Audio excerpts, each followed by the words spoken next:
Welcome back to our study on health and healing in Christian history, and today we're going to talk a little bit about medicine and religion in the Roman Empire, specifically as it relates to physicians. And of course, the physician of note, the physician par excellence of the ancient world was Hippocrates, or as I tend to think about him, the favored father.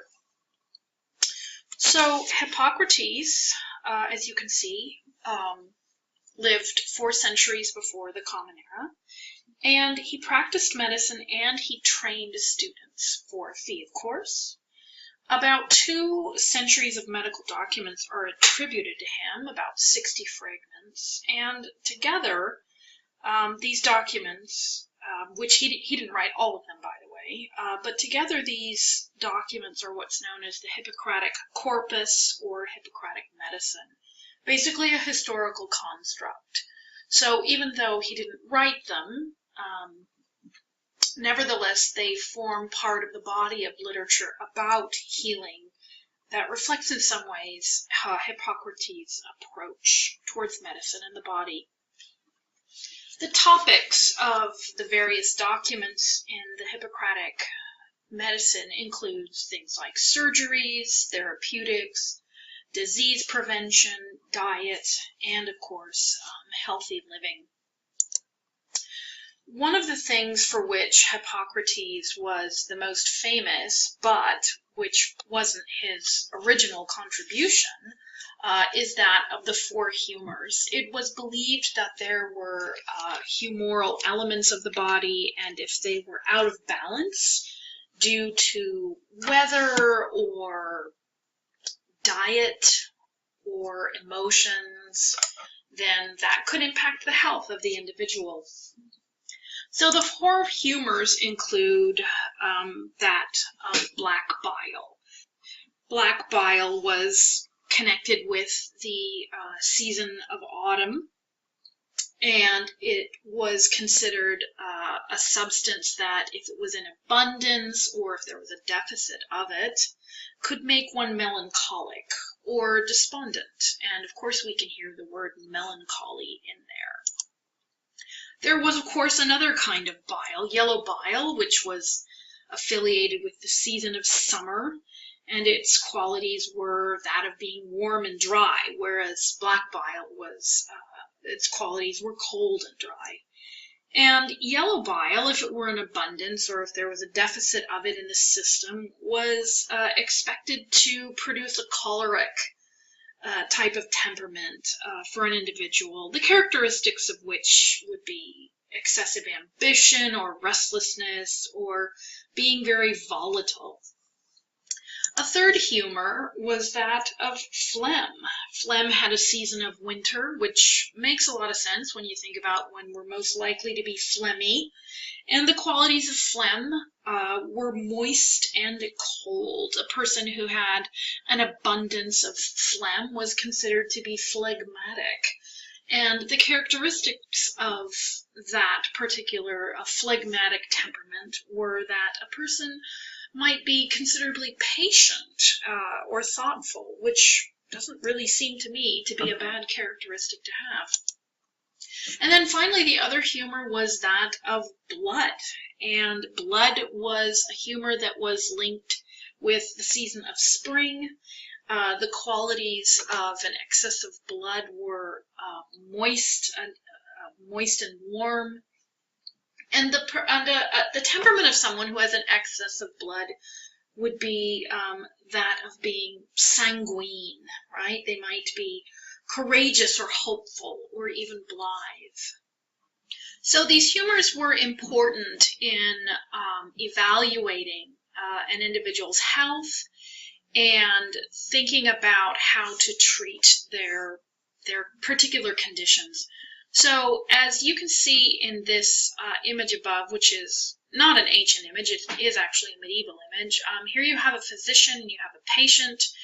And you'll notice that the physician is holding a beaker here, and the humoral health was determined by evaluating a patient's urine And the degree to which this was accurate is not important for us. What is important is that we understand that these are the kinds of scientific tests that people would undertake in order to think about what does this person need and how can a particular treatment meet them where they are.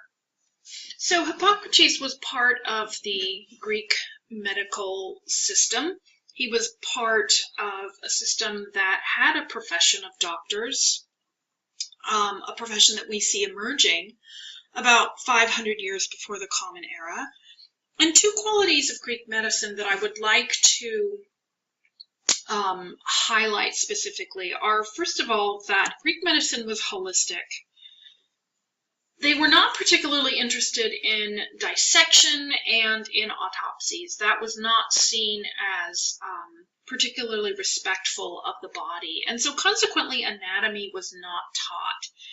But this doesn't mean that the science was imperfect or that medicine wasn't practiced in ways that were responsible and ethical. But the concern wasn't just one part of a person's body, it was the whole body. And so by holistic, I mean specifically that Greek physicians like Hippocrates and others were interested in treating the whole person, not just the body. Now, it may seem kind of strange to suggest that the body is different from the person, but of course the whole person does include the body. But the way they would access information about the health of the individual wasn't to just look at sections that hurt or were diseased, but to ask questions. And so Greek doctors looked at their patients and they talked to their patients and they asked them questions like, where do you live? What kind of food do you eat? Are you a free person or are you an enslaved person? Have you been traveling or do you never leave your home? And these are the kinds of questions that would help them formulate an opinion about the health of the patient and the way that they might be able to treat the patient as a physician. And so another characteristic of Greek physicians is that there was this underlying naturalism in their particular approach. And what I mean by that is that they believed that the natural world will tell us what we need to know if we ask these kinds of questions, like where do you live and what do you eat and have you been traveling or not. And so you can get that kind of information if you look and if you listen carefully. The natural world, in the view of Greek physicians, included both the finite and the infinite, and this is an important point to make. Underlying naturalism doesn't just mean the natural world that we see, but also that which we do not see. Disease could be, in their view, a result of divine discontent, but it might also be something unrelated to the role of the divine in the world.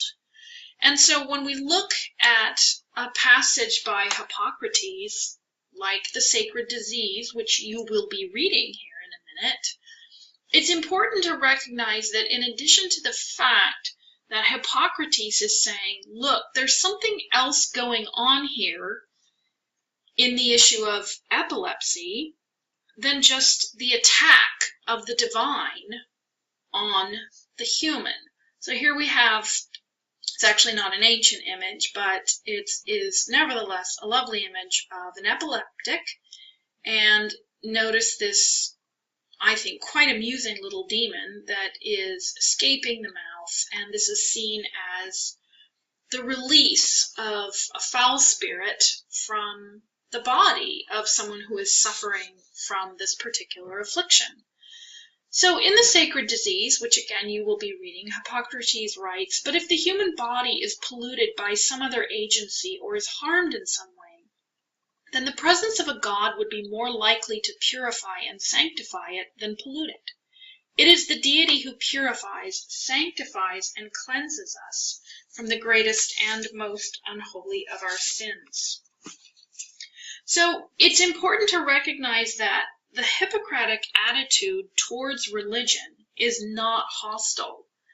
This isn't language that suggests that just because you can attribute something like epilepsy to, a neurological deficiency rather than a spiritual deficiency, that the attitude of these scientists is hostile towards religion. Hippocratic writers and Hippocrates, they did not deny the divinity of nature. They did not deny the existence of spirits, but they also are not offending popular belief. They're not excluding the recognition of the divine because nature for them is divine. Their particular approach was rational, but it was not atheistic. And so here we see in this nice little 2 paragraphs that we're going to read that there really isn't a conflict between religion and science. In fact, here we have a physician saying that the divine is not going to seek to harm the human body, but in fact, the divine will purify, sanctify, and cleanse humans from the greatest and most unholy of our sins. It will not seek to harm humans. So, if you have any questions about Hippocrates, about the Hippocratic approach to the body, please feel free to email me at icenbl@plu.edu and proceed to the next part of your lesson. Thank you. Bye.